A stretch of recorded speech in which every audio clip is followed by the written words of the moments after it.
Test 1, 2, test 1, 2. Check. Test 1, 2, test 1, 2.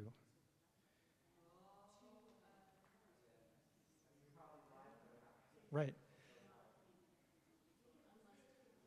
Test 1, 2. Check. Testing 1, 2, 3. Testing 1, 2, 3.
Hi, thank you all for coming. I'm Kelly Wilkerson, and I'm the president of the Board of Trustees of Los Rios Community College District.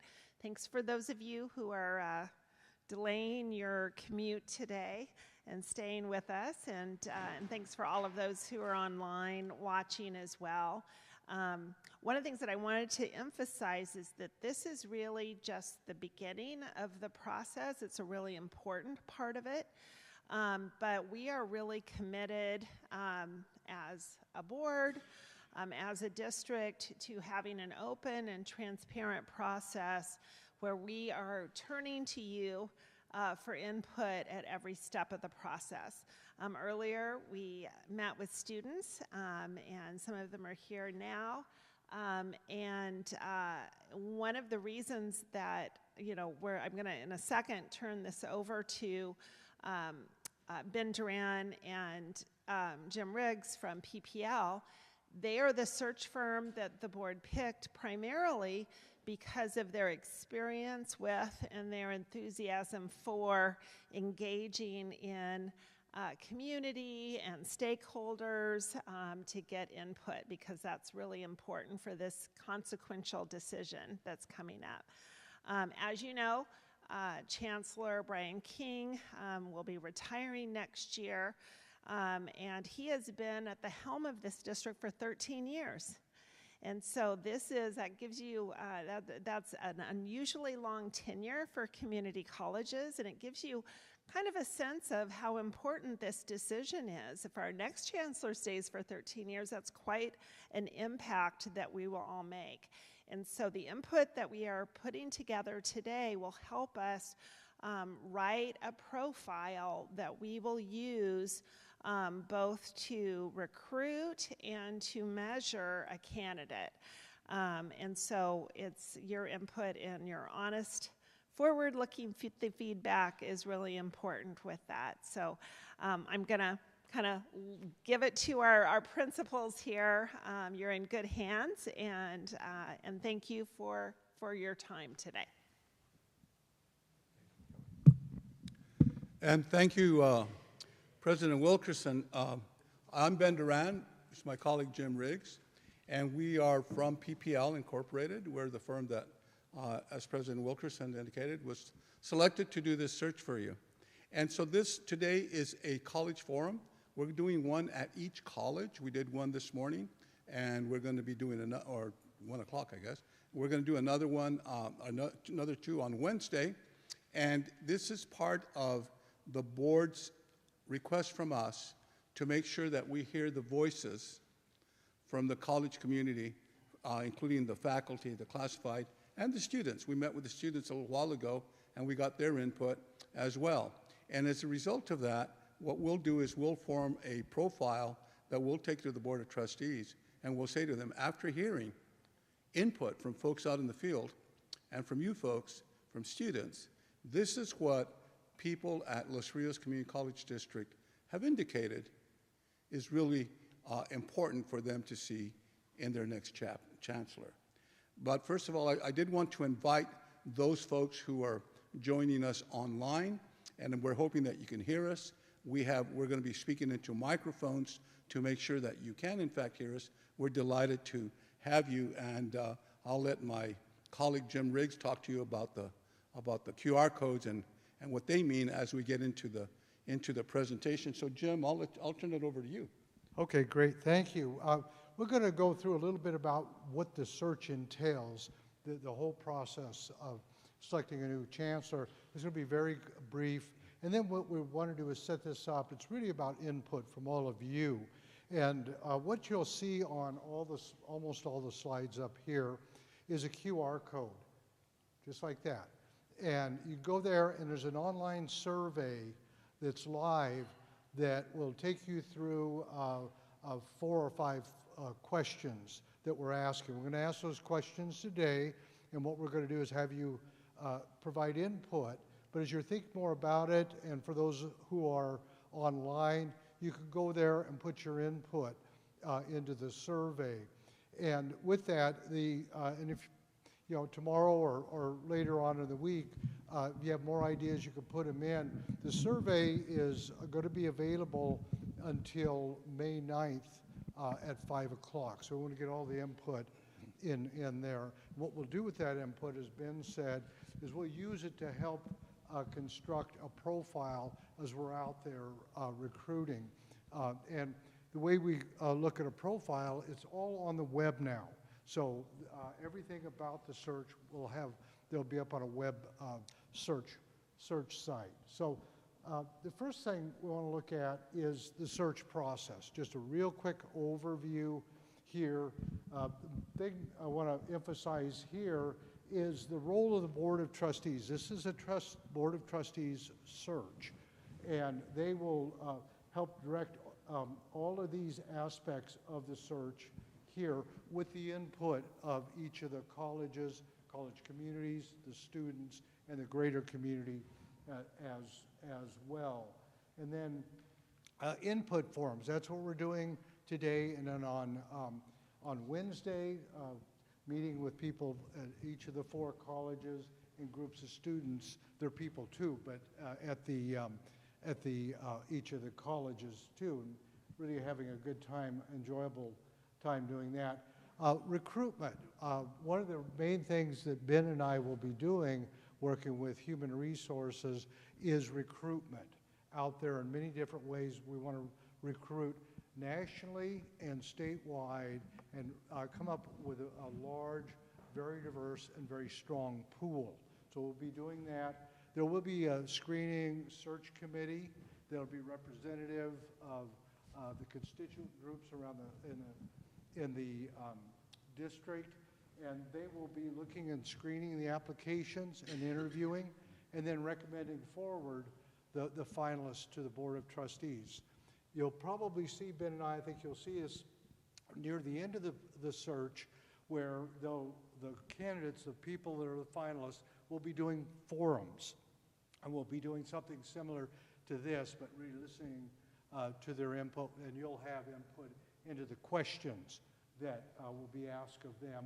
And then we'll also, working with the trustees, build impression groups on the individuals. We'll do an extensive reference checks on all the finalists. Ben and I will be doing those ourselves, and we will do that to make sure we've really uncovered all the strengths and perhaps other things about the finalists. So we do that, and then the trustees will do the interviews, and then they will select the new chancellor, and then you'll have your new chancellor here. So time frame, we're still working with the Board of Trustees to establish a timeline here. So I don't have any dates and times here, but just to give you an idea of the process. It takes, right now we're in the preliminary stages, and it takes a couple months to get everything built, get all the input, and get out before we're actually able to start recruiting. And then we'll be recruiting for about 2 months, maybe a little bit longer as we're going out there. And then we'll be doing the initial application screening and interviews. That'll take about 4 to 6 weeks. And then the trustees will do their interviews in the forums, impression groups, and then the district will announce who they've selected here. So that's a real thumbnail sketch of how the process unfolds.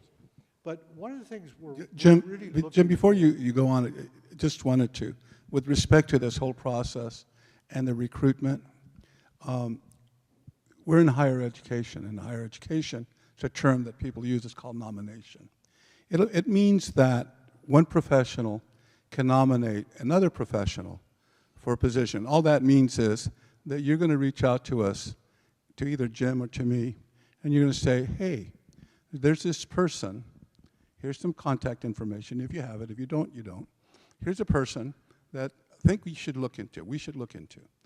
We don't recommend you call them and say, hey, I'm recommending you, putting you in, et cetera, because it sometimes sets some false expectations with them.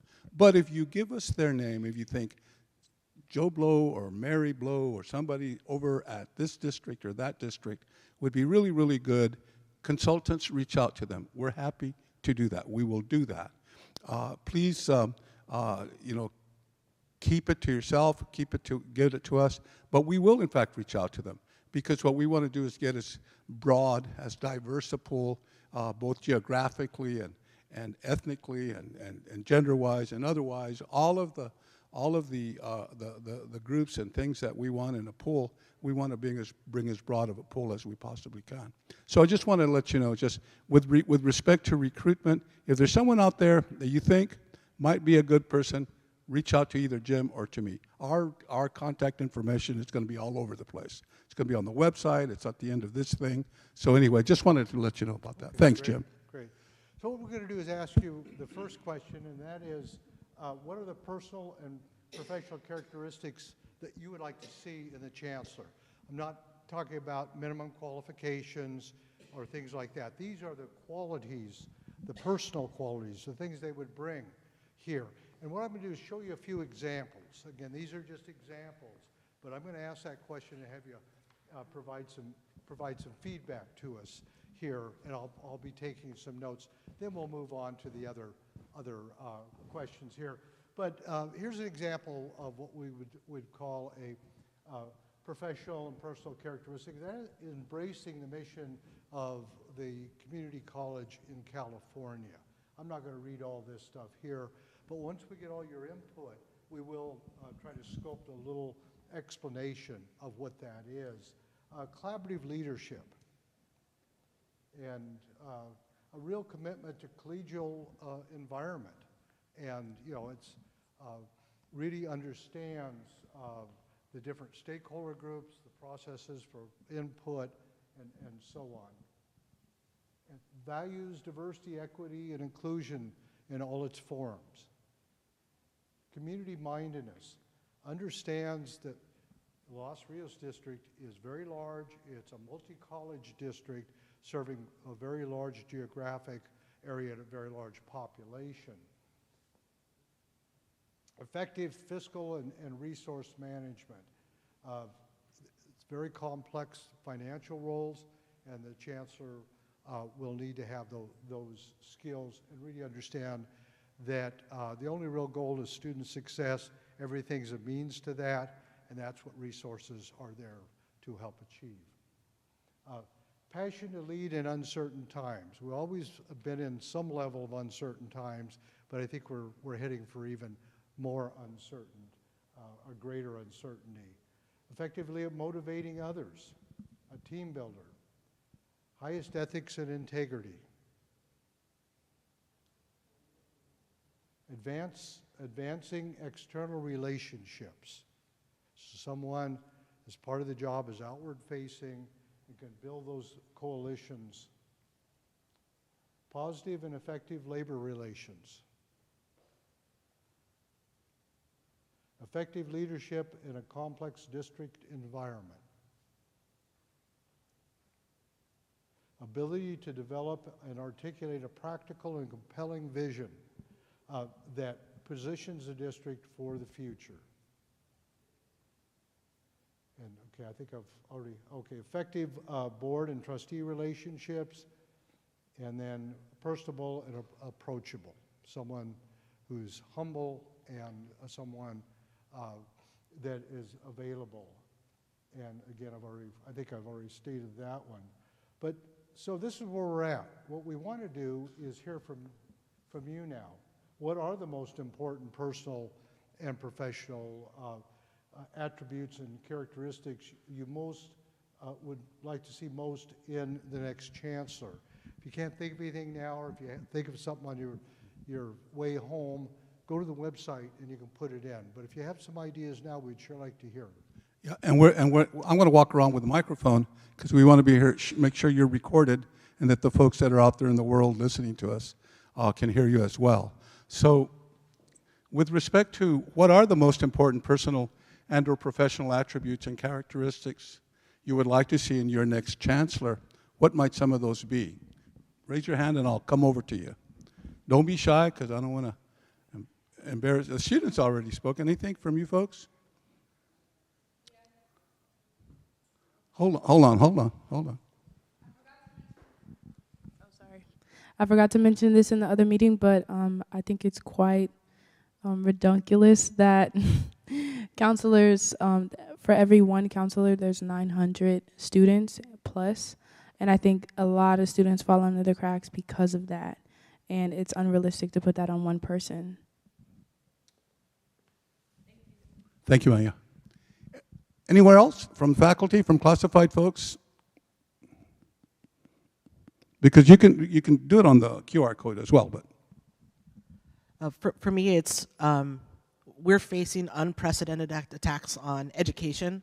We're looking at federal work study being cut by billions of dollars, which will inevitably hurt all of our students. So I would like a chancellor who is unafraid to stand up for our communities.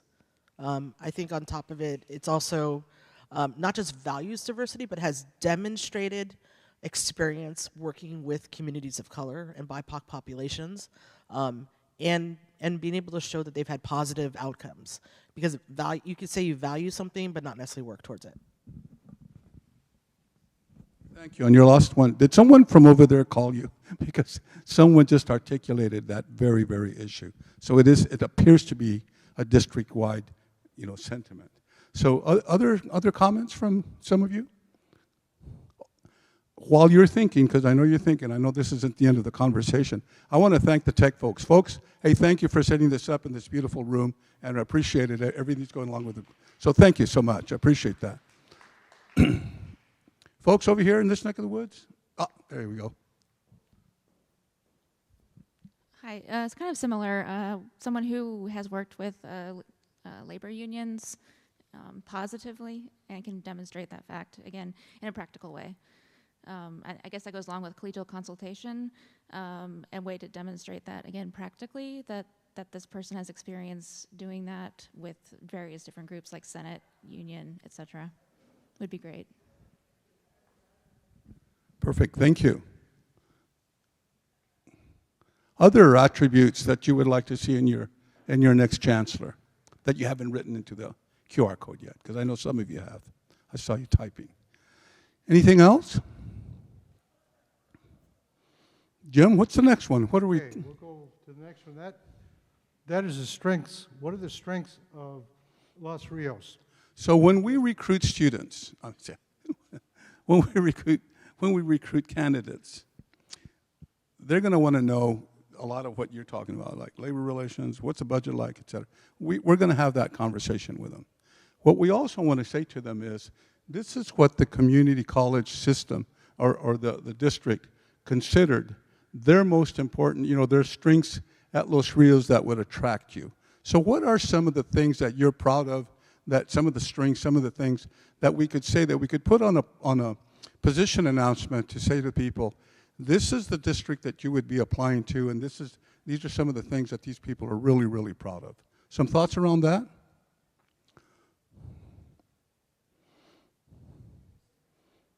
Are there programs? Are there approaches that you folks use? I mean,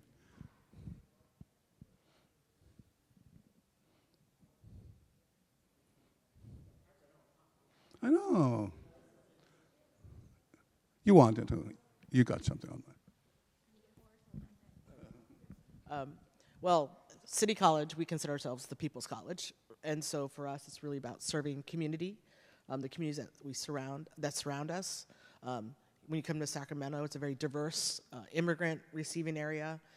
You should know that we are a HSI and Annapese designated school. Actually, I think we're an HSI district, which was one of the few nationally, but also for us in ARC, we're Annapese and HSI.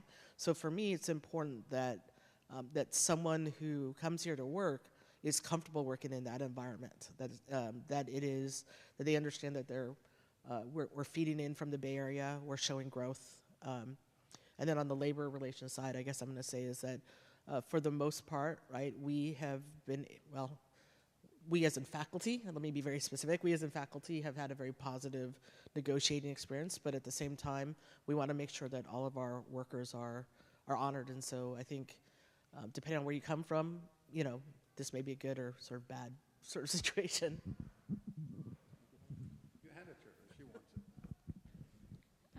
Yeah, so all of those things. our student population here at City is really diverse. We don't really have a dominant majority demographics, which is kind of awesome. Our district is really committed to providing low-cost materials for students, for textbooks. So a lot of most of the colleges have been really aggressively going after grants and trying to make sure that we have low-cost or free textbooks for students. So someone who cared about that and could help support that in the long term, because there's, as that project goes on, we need things that are more permanent in the system, stability, instead of just relying on these scattershot grants. Yeah, there's a lot of other stuff, folks.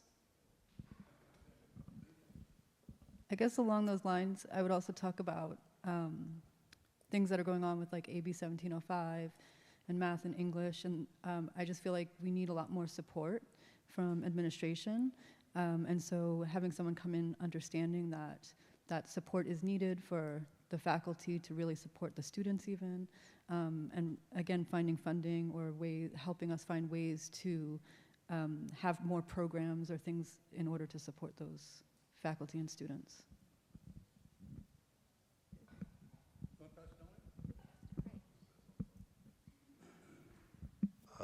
Yeah, I don't know quite how to articulate this, and maybe it's a strength and maybe it's a weakness, but I think anyone who is applying for this job or looking for people to fill this role needs to understand we're a big district, we're one of the biggest in the state, we're in the capital, so, I mean, that person needs to be adept or able to swim in those waters, for the lack of a better term. So, I mean, and that's, I think there's some good things that come with the size of our district. There's probably some weaknesses with that, but that's definitely someone, I think people will know it, but it's important.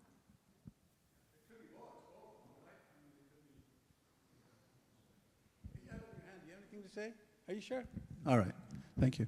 And 1705, by the way, has come up a couple of times today, so we understand that. I'm very familiar with 1705, so yeah.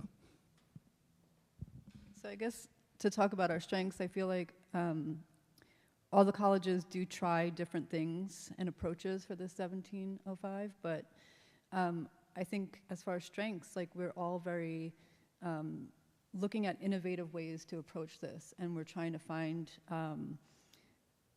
things that are outside the box that haven't been done before to make sure that it's successful, because obviously what's been done before has not been successful. And so again, I just feel like that's one of our strengths, and I feel like we have a really great community here that wants to be successful and is willing to try new things and try whatever. We just need the support to do it. Yeah, I think another thing that I'm sure many other colleges are good at this too, but we have kind of awesome faculty members who care and are often willing to do free work, which they should be paid for as a union rep. But having faculty that care is important. I would suggest that whoever the new chancellor is actually utilize that more than has been sometimes utilized in the past. It's a resource that is awesome. You have more people, eyes and ears on things that care. I mean, to use your resources would be great. Thank you. I'm going to ask you a question. It has to do with students. How the chancellor should interact and see students. I'm not asking the students; they already told us. But I'm wondering from you folks, faculty and classified folks, what relationship? How should a chancellor perceive the students? Or are they just so far down that they work with you folks and that sort of a thing? Any thoughts on that? Any thoughts at all? If I walk over there, would you say something? Any thoughts about that? Yeah. My question is, about the chancellor. How should a chancellor interact with and see his role with students in terms of the fate of students in the district? Well, as it was stated, we are the People's College, and the People's College is here because students are here. If the chancellor would be wise in their space to work with the entire district to have more student representation, whether it be through paid externships or things of that nature. We have obviously a constituency body, decision-making, participatory governance, and collegial consultation system for decision making, and we need students at each of those committees. And so I think that would be one area that we could improve upon, is that the chancellor would see the importance of students at a greater level. Write that one down, Jim. That's really, I think that's Yeah. that's really an important piece, which is the voice of the students in the governance, in the sorts of committees that, yes. I think they should also try to get, the new chancellor would try to get students more involved in all the processes, maybe give them some exposure to things that go on in the chancellor's office at different levels of the college, give them opportunity to, again, whether it's like externships or just other ways to get involved and be there and have a voice. I'm also going to go with listen more and talk less. I think it's really important. Like on the other side of this wall is the Rasa Shea Center, right? And then upstairs is our API Student Center. These are the hubs of community, and each campus has its own personality too. So, but also across the way we have RISE. I think it's really important for the new chancellor to be willing to just immerse themselves and to begin to take in the culture of these spaces, because when you talk to alumni from these programs, they are some of the most dedicated former students that we have. They come back for everything. Someone retires, you know. I was thinking about some of our counselors, Meraki, who retired, and La Chica, who retired a couple 3 years ago, and every student that they had ever had for 20 years came back, right? And so part of it for me is understanding that at each campus, there are these locuses of community. And we also know that in higher education, one of the #1 retention things is a sense of belonging. So being able to, rather than impose their view on it, is taking the cue from the students and the spaces that have been created, usually in tandem with staff and faculty, but especially our students. So. Yeah, I'll add that I do various workshops sometimes for a lot of different things, and trying to get faculty to care about anything. They don't really care often what admins will tell them, but they care a lot about what students tell them. So whenever you're trying to get someone to join something, to care, to put effort into it, if you bring in students who tell them that, they're way more likely to do anything, because most people here just care mostly about the students first. So just having, again, just to highlight what everyone is saying, is just to get more input from the students and make that like the most important thing. Especially in the hiring process. I feel like I've spoken to Chancellor Brian King about this, but having students involved even in the hiring process, especially for faculty who are doing teaching demonstrations, like the students should be able to experience that and see it and give their feedback. And be part of that as well. Thank you. Jim? So I think we're going to go ahead and move on. We're going to ask you to do some prioritizing here, and that is the issues to address during the first year. What are the most important issues that the new chancellor needs to address during their first year?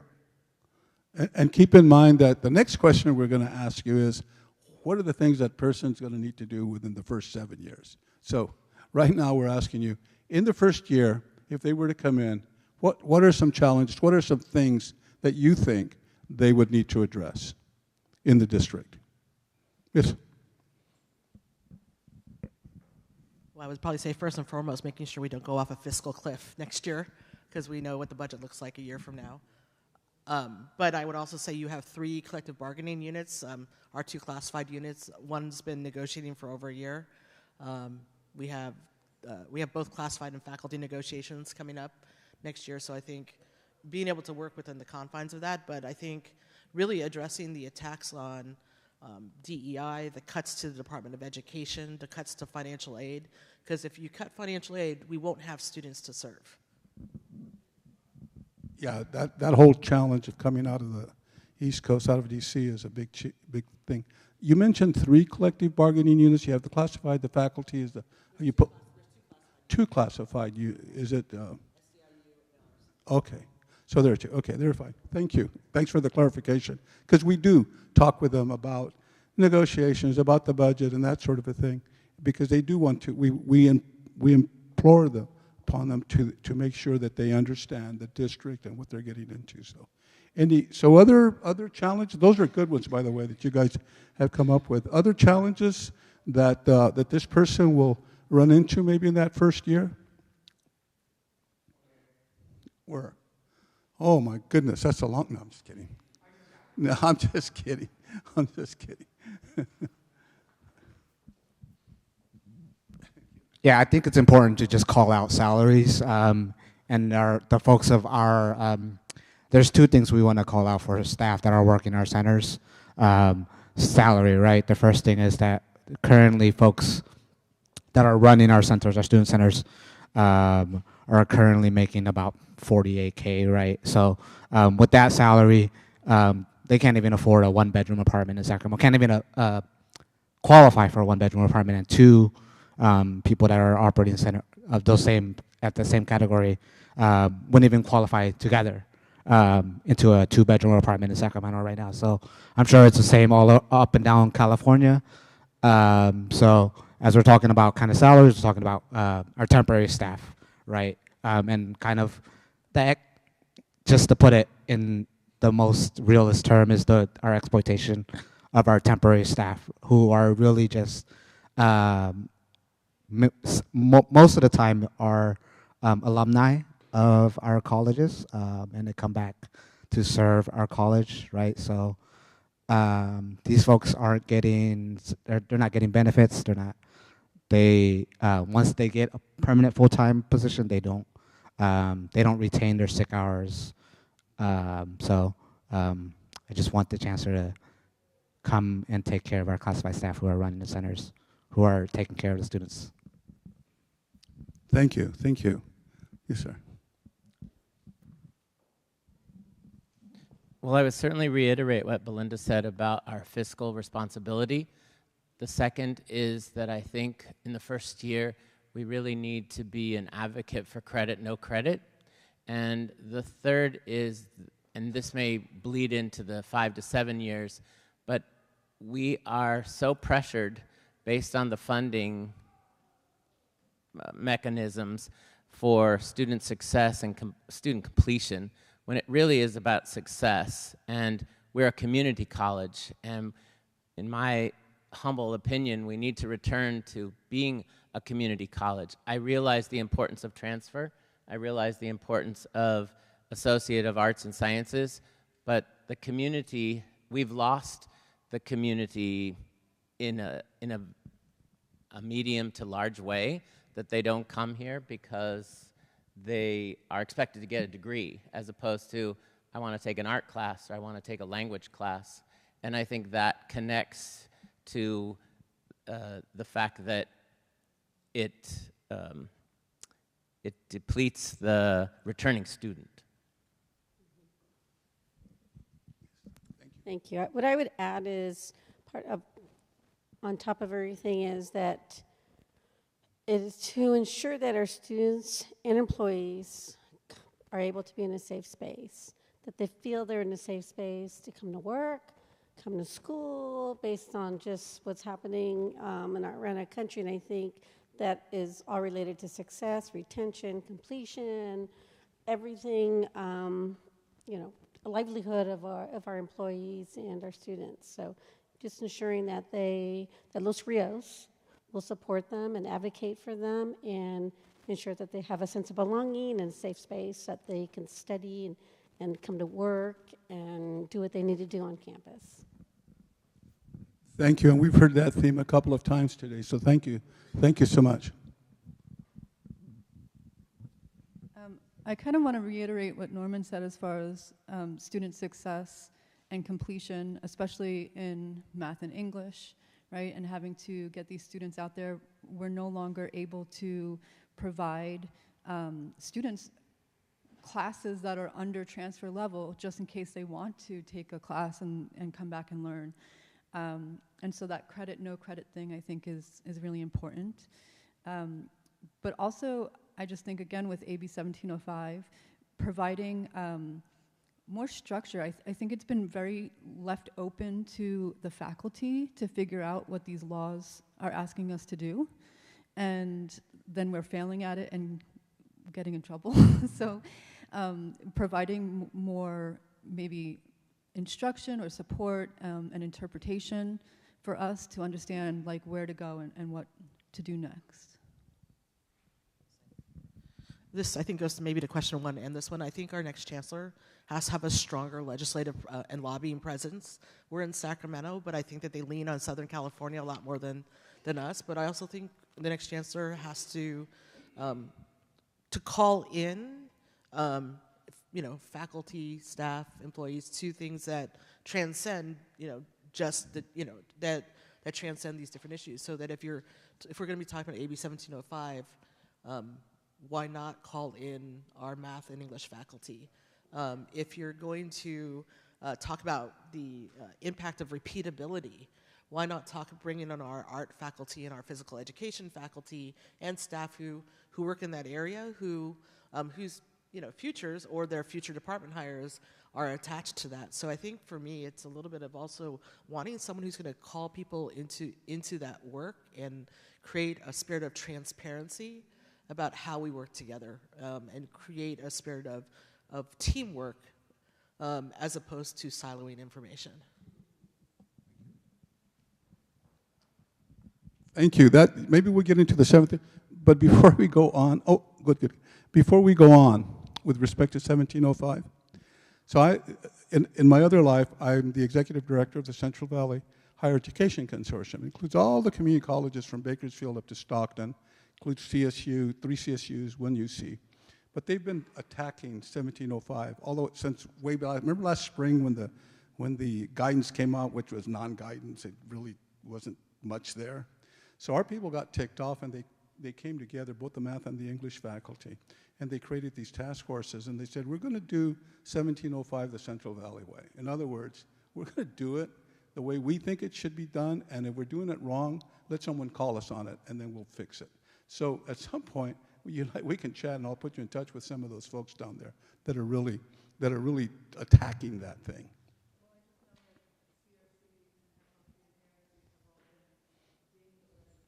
Yeah.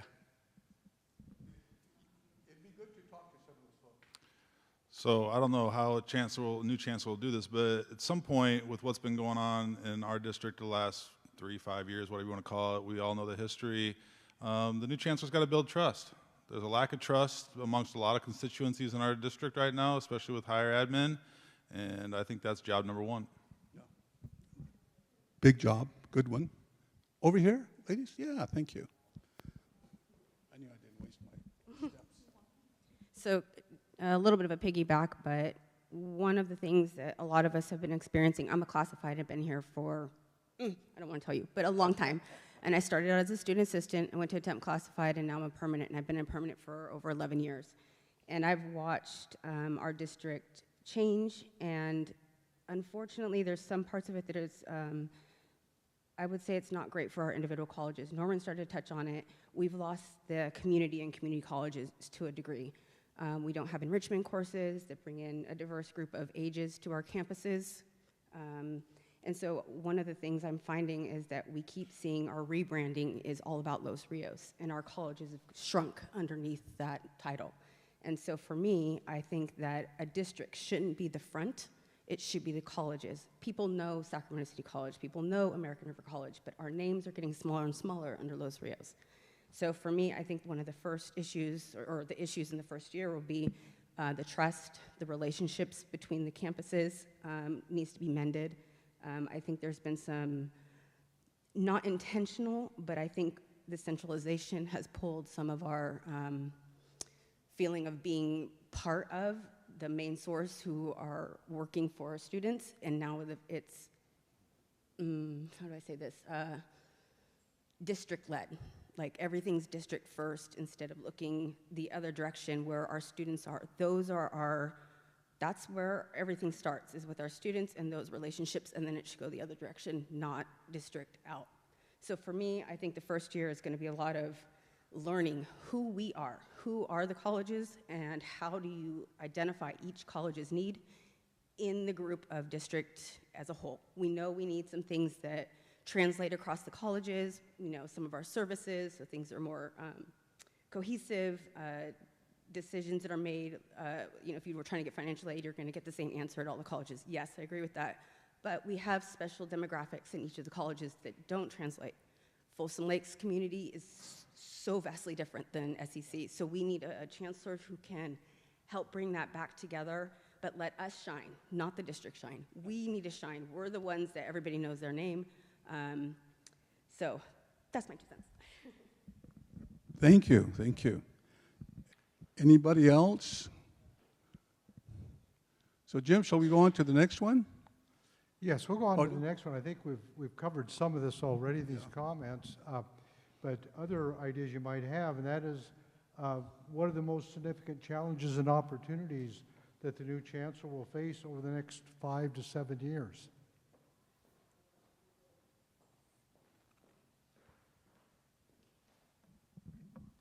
This is a real voice. It's not, what's it called? Let's see, AI, right? In the next 5 to 7 years, we as a college and district need to regenerate our facilities master plans for the next 25 years.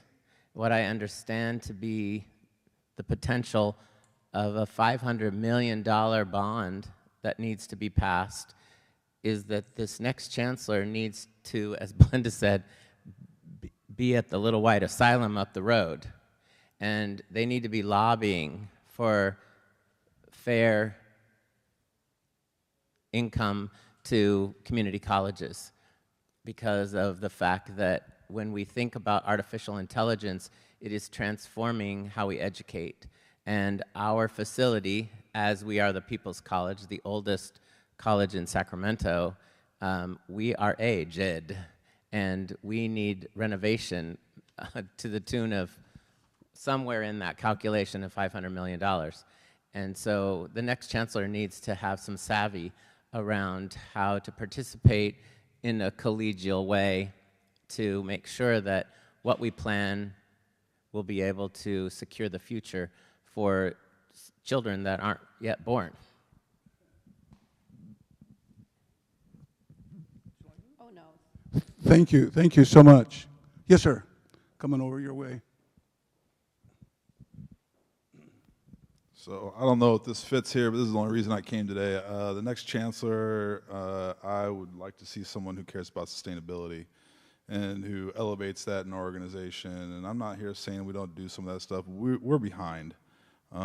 So someone that has that kind of background, that has dealt with those kind of issues or has dealt with plans in a larger institution like ours, but I don't know how in the next 5 to 7 years we can talk about AI. There's a lot of things going on, but if we can't, our students, probably their biggest issue they're going to face in their life is global climate change, and if we can't speak to that as an institution, we're failing our community.